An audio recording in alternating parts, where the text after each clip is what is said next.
నమస్తే, నేను మీ పద్మావతి. ఈరోజు మనతో పాటు ప్రముఖ ఆధ్యాత్మికవేత్త డాక్టర్ ముల్లపూడి సత్యనారాయణ గారు ఉన్నారు. నమస్కారం గురుగారు. నమస్కారం మా పద్మావతి. మనం గరికిపాటి గారు, చాగంటి గారు ప్రవచనాలని మనం ఎప్పుడు ప్రతినిత్యం ఎవరొకరు ఏదో ఒక సందర్భంలో వినే ఉంటారు. అయితే ఇదే సందర్భంలో మనకి కృష్ణుడు నెమలికను నెత్తి మీద ఎందుకు ధరించాడు అంటూ ఒక సబ్జెక్ట్ కూడా చెప్పడం గురించి మనం ఈ మధ్య కాలంలో అది ట్రోలింగ్ కూడా బాగా అయ్యింది. అయితే నెమలికను నెత్తి మీద పెట్టుకోవడానికి గల కారణం ఏంటి అని ఒకానొక సందర్భంలో మాట్లాడుతున్నప్పుడు నెమలులు మేటింగ్ చేసుకోవు, సో దానివల్ల అది కాస్త విశిష్టమైనది, అందుకని కృష్ణుడు నెత్తి మీద ధరించాడు అని అంటారు. మరి ఇదే విషయానికి వస్తే ఆ మధ్య కాలంలో మరి ఇది ట్రోల్స్ కూడా అయింది. మరి దీని గురించి పూర్తి వివరాల్లోకి వెళ్ళిపోదాం. మా గురువు గారులైనటువంటి గరికపాటి నరసింహారావు గారు, చాగంటి కోటేశ్వరరావు గారు పాదపద్మాలకు నమస్కారం చేస్తూ వాళ్ళిద్దరూ చెప్పింది ఒక మంచి ఉద్దేశంతో చెప్పారు. చకోర పక్షి అని ఒక పక్షి ఉంటుంది. ఆ పక్షి వెన్నెల్ని తాగుద్ది. ఎవరన్నా చూసారా? మరి మనుషులు చూడలేదు. చకోర పక్షి ఇప్పుడు కూడా ఉంది. అది వెన్నెల్ని తాగుద్ది. అలాగే డైనోసార్ కొన్ని వేల లక్షల సంవత్సరాలు, 10 బిలియన్ల సంవత్సరాల క్రితం ఎవరినో ఇప్పుడు ఉన్నవాళ్ళు చూసారా? చూడలేదు. అంటే పోనీ ఇంకోటి చెప్తాను. 3000 ఇప్పుడు మనకి ఎంతమంది సూర్యుడు ఉన్నారంటే ఒక సూర్యుడు ఉన్నాడండి, కుజుడు, శుక్రుడు, వీళ్ళందరూ ఉన్నారండి అంటారు. అసలు మనకి ఎంతమంది ఉన్నారు తెలుసా? ఆకాశంలో కనబడుతున్న ఒక్కొక్క చుక్క ఒక్కొక్క సూర్యుడు 3200 కోట్ల సూర్యుళ్ళు ఉన్నారు ఇప్పుడు కనిపెట్టి. ఇంకా ఆ ఒక్కడే కాదు, వాళ్ళకు ఫ్యామిలీ ఉంటది. ఇక్కడ మొగుడు పిల్లలు ఎలా ఉన్నారో ఒక్కొక్క సోలార్ సిస్టమ్ 3 అంటే కుజుడు, బుధుడు, శుక్రుడు ఇలాగా వాళ్ళందరికీ ఉన్నారు. పేర్లు వేరే అవ్వచ్చు, ఇంకా కనిపెడుతూనే ఉన్నాడు. బోల్డ్ ఉన్నాయి. అందువల్ల పరిశోధనలో ఇది ఏంటంటే వాళ్ళు మంచి ఉద్దేశంతో ఏం చెప్పారు, అస్ఖలిత బ్రహ్మచారి శ్రీకృష్ణ పరమాత్మ అని. అందువలన ఆయన ఏ ఆడవాళ్లతోనూ కలడా అని అంటే మరి ప్రద్యుమ్నుడు పుట్టలేదా? తర్వాత ఈ రుక్మిణికి జాంబవంతితో శ్యామ్ అనేటటువంటి వాడు పుట్టాడు. మరి వీళ్ళందరూ పిల్లలు ఎలా పుట్టారంటే కృష్ణుడు కలవలేదా? మరి ఉండి కూడా అస్ఖలిత బ్రహ్మచారిని ఎలా అన్నారని అడిగిన ప్రశ్నకి నారదుడు కూడా బ్రహ్మచారే, కానీ నారదుడు కూడా సంసారం చేశాడు ఒక శాపం వల్ల. అదొక కృష్ణ మాయ అదంతా. అలాగే ఆంజనేయ స్వామి కూడా అవును మొన్న నేను వెళ్ళాను. మకరధ్వజుడు అంటారు. ఆయన ఒక మొసలతో ఆయన యొక్క వీర్యం పడితే క్రింద, ఆయన చెమట బిందువు పడితే క్రింద పడితే తాగింది. ఇక్కడ మనుషులు తెలుసుకోవాల్సింది ఏంటంటే, వీళ్ళు తెలుసుకోవాల్సింది జర్నలిస్టులు రిప్రొడక్షన్ సంభోగమే చేయక్కర్లేదు. Asexual reproduction and sexual reproduction అని 2 ఉన్నాయి. ఇప్పుడు పుష్పాలు ఇవన్నీ ఉన్నాయి. ఆ పుష్పాలకి తుమ్మెదలను తీసుకెళ్లి ఎక్కడో ఉన్నటువంటి పుప్పొడి, ఆ పుప్పొడిని తీసుకొచ్చి ఇక్కడ పెడుతుంది. అందువలన ఎక్కడ లైంగికమైనటువంటి అవయవాల యొక్క కలయిక వల్ల ఆ పువ్వులేమి కాయలు అవ్వట్ల. అలాగే అర్థవాము నువ్వు తీసుకో, ఈ అర్థవాముని నువ్వు సగం కట్ చేసేయి, అదొక జీవి అయిపోద్ది, ఇదొక జీవి అయిపోద్ది, చావదది. 2 అటు తలకాయ ఇటు తోక 2 జీవులు అవుతాయి. ఇలాంటివన్నీ కూడా అసెక్షువల్ రిప్రొడక్షన్ ఎలాగైతే వింతలు ఉన్నాయో అలా మనకి భగవత్ సృష్టిలో పరమేశ్వరుడి యొక్క చెమట బిందు కింద పడి కుజుడు పుట్టాడు. పరమేశ్వరుడి యొక్క 2 కాళ్ళ నుంచి ఏం పుట్టాడు? ఈ యొక్క కాలభైరవుడు పుట్టాడు. ఆయన జుట్టు నుంచి వీరభద్రుడు పుట్టాడు. ఇవన్నీ ఎవరైనా చూసారా? లేదు. అంటే మనం మనిషి కాబట్టి మనిషి సంపర్కం చేస్తాడు కాబట్టి అలా యానిమల్స్ని మనం చూస్తున్నటువంటి దాన్ని బట్టి సంపర్కం చేస్తున్నారన్న ఉద్దేశంతో నేను కూడా మా గురువుగారులు చెప్పిన స్టోరీయే నేను చెప్తే పచ్చి బూతులు పెట్టాడు ఒక ఆయన. గురుగారు మీరంటే కొంచెం మాకు గౌరవం ఉంది, సైన్స్ ప్రకారం చెప్తారు కాబట్టి మరి మీ గురువుగారులు చెప్పారని వాళ్ళ మీద ప్రేమతో చెప్పకండి, మిమ్మల్ని కూడా మేము అది అసలే క్రిస్టియన్స్కి ఇలాంటి కథలు చెప్పడం వల్ల క్రిస్టియన్స్కి మిగతా మత వాళ్ళు ట్రోల్ చేస్తున్నారు, మీరు కూడా బాగుండదు అని అన్నారు. అప్పుడు అతను చెప్పిన తర్వాత అని నెమల్ని మేట్ చేసుకుంటున్నటువంటి ఫోటోలు పెట్టారు. నాకు గూగుల్లో దొరుకుతాయి, గూగుల్లో ఉన్నాయి. అయితే గురువుగారులో చెప్పినటువంటిది ఏంటి తెలుసా? ఆ పక్షులు కాదు, ఆ దివ్య పక్షు ఆ కాలంలో ఆ పక్షులు డైనోసార్ ఆ కాలంలో ఉంది, ఇప్పుడు లేదు. అలాగా ఆ కాలంలో నెమళ్ళు అనేటటువంటివి వేరు అని ఒక వాదన, అది వదిలేసేయండి. ఇప్పుడు నువ్వు చక్కగా ఆ వీడియోలు నాకు చూపించావు, ఆ మేటింగ్ చేసుకుంటున్నవి. గతంలో నువ్వు చక్కగా నువ్వు చదివినటువంటి పుస్తకంలో కూడా స్టోరీ కూడా చెప్పావు నాకు, రాముల వారి అవతారంలో ఈ నెమల స్టోరీ. అదే కరెక్ట్. అది ఎందువల్లంటే మనకు రామాయణాలు చాలా ఉన్నాయి. వాల్మీకి రామాయణం ఉంది, వశిష్ఠ రామాయణం ఉంది, మొల్ల రామాయణం, ఇలా రకరకాల ఒక్కొక్క ఋషి ఒక్కొక్క వందల రామాయణాలు రాశారు. అందులో ఒక కథ నువ్వు చెప్పింది కరెక్ట్. అదేమిటంటే మనకి శ్రీరామచంద్ర ప్రభువు లక్ష్మణుడు ఇద్దరు అడవుల పాలు అయిపోయారు. సీతాదేవిని రావణాసురుడు ఎత్తుకుపోయాడు. ఎత్తుకుపోతే సీతాదేవిని ఎత్తుక్కుంటూ పాపం రాముడు లక్ష్మణుడు అడవులమ్మట తిరుగుతున్నారు కదా, కిష్కిందకి ఇదంతా తిరుగుతున్నారు, అందరికీ తెలిసిందే. ఆ సమయంలో ఒక వీళ్ళకి దాహం వేస్తుంది. ఆ అడవిలో ఎక్కడ నది ఉంది, ఎక్కడ నీళ్లున్నాయి, సెలయేరు ఉన్నాయి, ఎలా తెలుస్తాయి వీళ్ళకి? తెలియదు కదా. చాలా దూరం, ఎండలు బాగా మండుతున్నాయి, ఏం చేయాలో తెలియలేదు. అప్పుడు అక్కడ ఉన్న ఎలాగైతే సీతాదేవిని ఎత్తుకెళ్ళిపోతున్నప్పుడు రాముడు ఎలాగైతే జటాయువుని అడిగాడో, సంపాతిని అడిగాడో ఉన్నాయా అని, ఎలాగైతే అవి చెప్పినాయో, అలాగే ప్రతి పక్షి ఆ చెట్టుని పుట్టను కూడా అడిగాడు రాముడు, సీత ఎక్కడ అని. రెస్పాన్స్ వచ్చింది. కొంతమంది దగ్గర నుంచి వస్తే గోదావరి అబద్ధం చెప్పింది. గోదావరి భయపడి రావణాసురుడికి భయపడి అమ్మవాడిని చంపేస్తాడేమో అని నేను చూడలేదని చెప్పేసింది. అందువల్లనే గోదావరిని పవిత్ర నదుల్లో వెనక్కి తోసేశారు. యమున పక్కనే 5 కిలోమీటర్ల కూడా దూరం లేనటువంటి కంసుడు ఉన్నాడు మధురాలో. అయినా సరే నా ప్రాణం తీసేస్తాడు, తీసేయ్, కృష్ణుడి కోసం నేను దారిచ్చేస్తా అని వసుదేవుడికి ఆయనకి దారిచ్చేసింది. అంటే దగ్గరగా ఉంది మధుర. యమునా నదిని చంపేస్తాడేమో రావణాసురుడు అని భయం కూడా లేకుండా ప్రాణత్యాగం చేసింది కాబట్టి యమునని పవిత్ర నదుల్లో ముందు పెట్టారు, గంగా యమున అని. మరి గోదావరి ఎక్కడో, లంక ఎక్కడో ఉంది, రావణాసురుడు రావడానికి చాలా టైం ఉంది.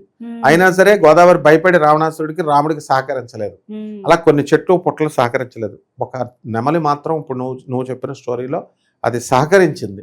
ఆ నెమలి ఏం చేస్తుంది, రామా నేను చూపిస్తాను, మీరు తిరగలేరు ఈ అడవిలో, రాముడు లక్ష్మణుడు మీరు తిరుగుతుంటే నాకు చాలా బాధగా ఉంది, నేను ఈ అడవిలోనే బ్రతుకుతాను కాబట్టి నాకు ఈ అడవిలో ఎక్కడ సెలయేరు ఉంది, ఎక్కడ నదులు ఉన్నాయన్నది ఈజీగా నాకు తెలుసు, కాబట్టి నేను స్పీడ్గా వెళ్ళిపోతాను ఎగురుకుంటూ, మీరు నడుచుకుంటూ రావాలి, కాబట్టి మీరు అడవిలో దట్టమైన కేకారణ్యం కాబట్టి మారిపోయే అవకాశాలు ఉన్నాయి, కాబట్టి చిహ్నంగా గుర్తులుగా నేను నా ఒక్కొక్క ఏకని వేసుకుంటూ వెళ్ళిపోతాను రామా అని అంటుంది.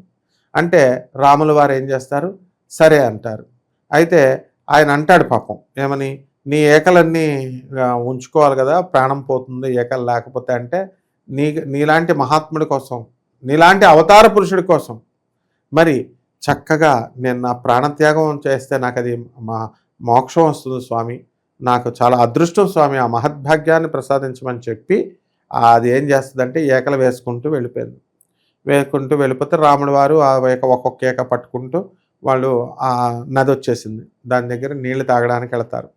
కొన ఊపిరితో అక్కడ ఆ యొక్క నెమలి పడుంది. ఎంత పని చేసావు, నేను చెప్పాను ముందు నీకు ప్రాణం పోద్ది మేము కూడా అని, అంటే నీకోసం ప్రాణం త్యాగం చేయడమే ఒక వరం స్వామి, బతికొండడం ఎందుకు, ఈ చావు బతుకు, ఈ యొక్క బ్రతుకులు భగవంతుడికి ఉపయోగపడిన వాడు ఎందుకమ్మా, పేదవాళ్ళకు ఉపయోగపడిన వాడు. ఏమన్నాడు, శ్రీనాథు నర్చించు కరములు, ఆయన చేతులు, శ్రీనాథుడిని పూజ చేయని చేతులు వేస్ట్. శ్రీనాథు కీర్తించు జిహ్వ, శ్రీనాథు దర్శించు నయనములు. శ్రీనాథుడిని, ఆ కృష్ణుడిని చూసేటటువంటి కళ్ళు, ఆ కృష్ణుడిని చూడనటువంటి కళ్ళు వేస్ట్ ఉన్నాం మనం గుడ్డోళం కింద లెక్క.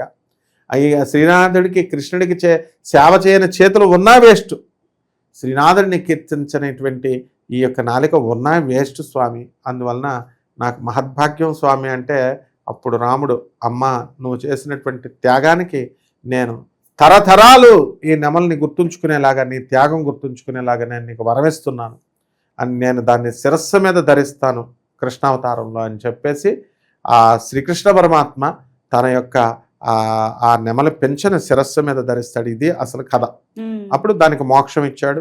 అండ్ సూర్యుడు చంద్రుడు యుగ యుగాలు మనువులు ఉన్నంతకాలం ఆ శ్రీకృష్ణ సార్వభౌముడు పరమాత్మ పుడుతూనే ఉంటాడు, నెమలి పెంచను ధరిస్తూనే ఉంటాడు. కాకపోతే మా గురువుగారులు ఒక మంచి ఉద్దేశంతో కథలు చెప్పేటప్పుడు ఒక చక్కటి పోలికలతో చెప్తారు, కవులు కాబట్టి, రసహృదయులు కాబట్టి, అది అర్థం చేసుకోవాలమ్మా మనం. అంతేగాని వాళ్ళకి తెలియక కాదు. ఆ మీటింగ్ అనేటువంటిది అప్పుడు ఆ పక్షులు ఉండేవి, ఆ ఎలాగైతే డైనోసార్ ఇప్పుడు లేదో ఆ కలియుగంలో ఉండేటటువంటి ఆ పక్షులు మేటింగ్ చేసుకునేవి కాదు నెమలు.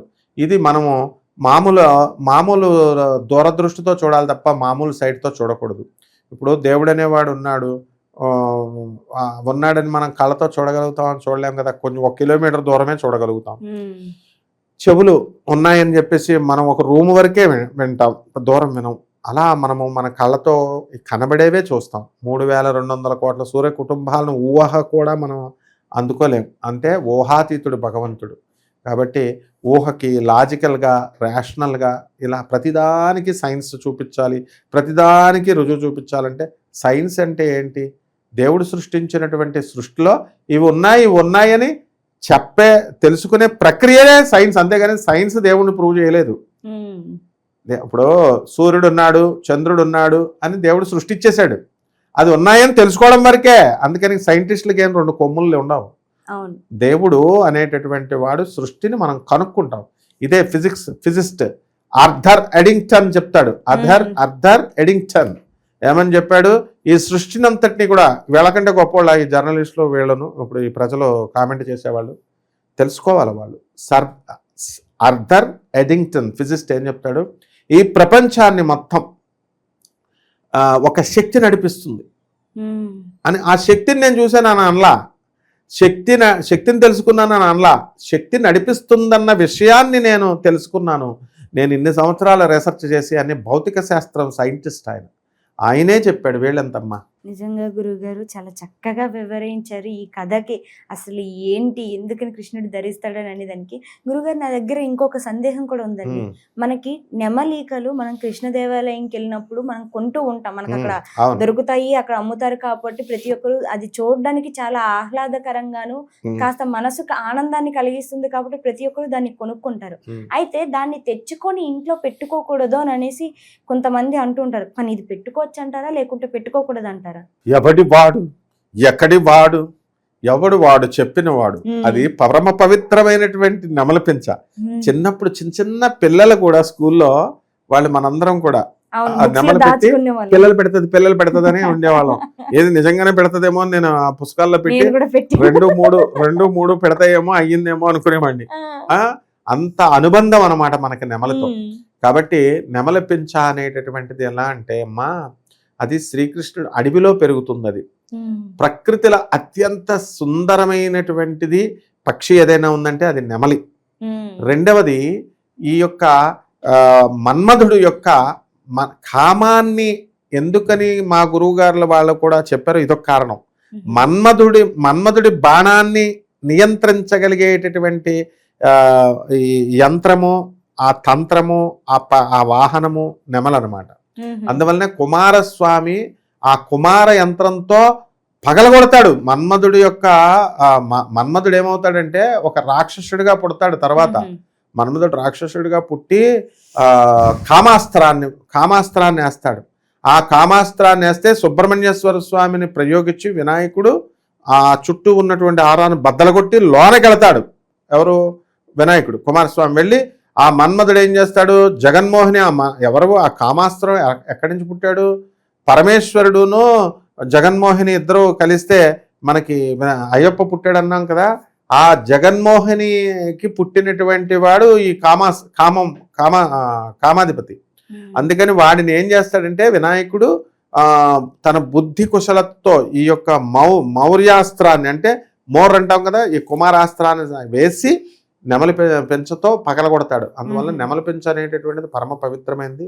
అది అడవుల్లో చాలా ప్రశాంతతను ఇస్తుంది అనమాట. అడవుల్లో ఆ యొక్క శ్రీకృష్ణ పరమేశ్వరుడు ఆవుల్ని పెంచుతాడు, ఆవుల్ని నెమలతో తిరుగుతాడు అని మనం తెలుసు. మానసిక ప్రశాంతత వస్తుంది. ఆ ప్రశాంతతను మన మైండ్ సెట్కి తెచ్చేటటువంటి ఇది అంటే పాజిటివ్ వైబ్స్ని తీసుకొస్తుంది, మన నెగిటివ్ ఆరాను పోగొడుతుంది.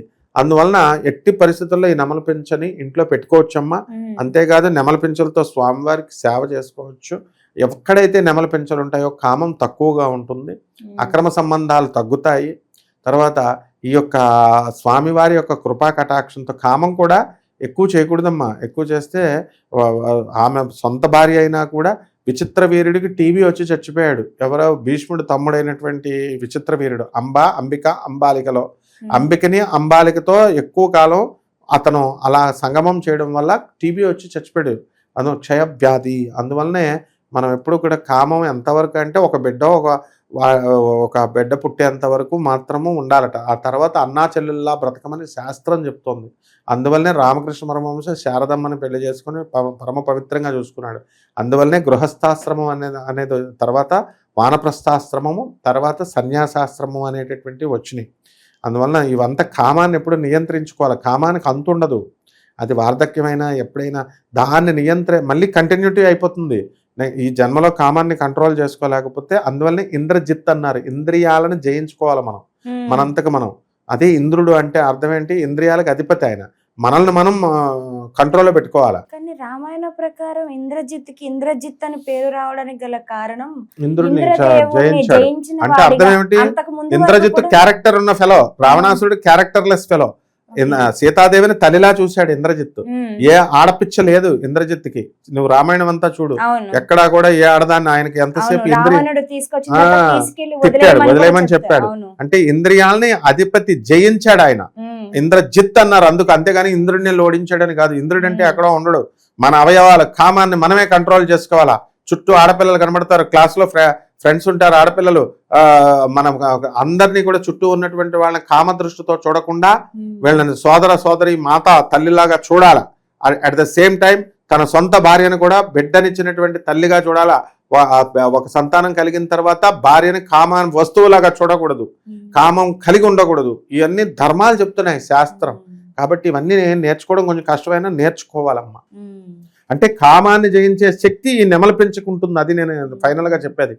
ఇంట్లో ఉంటే ఆ కామాన్ని కంట్రోల్ చేస్తుంది అన్నమాట. చాలా చక్కగా వివరించారు గురుగారు. నిజంగా మన రామాయణాల్లోని కావచ్చు, మహాభారతాల్లోని కావచ్చు, ప్రతి ఒక్కటి కూడా అది మన భవిష్యత్తు కోసమే రాయబడింది. బట్ ఇది అందరూ తెలుసుకుంటే ఇంకాస్త మన భారతదేశానికి కూడా మంచి కీర్తి ప్రతిష్టలు ఎప్పటికీ ఉన్నాయి, ఎప్పటికీ ఉంటాయి. వాటిని ఇంకాస్త మనం కాపాడిన వాళ్ళం అవుతాం వీటిని తెలుసుకోవడం ద్వారా.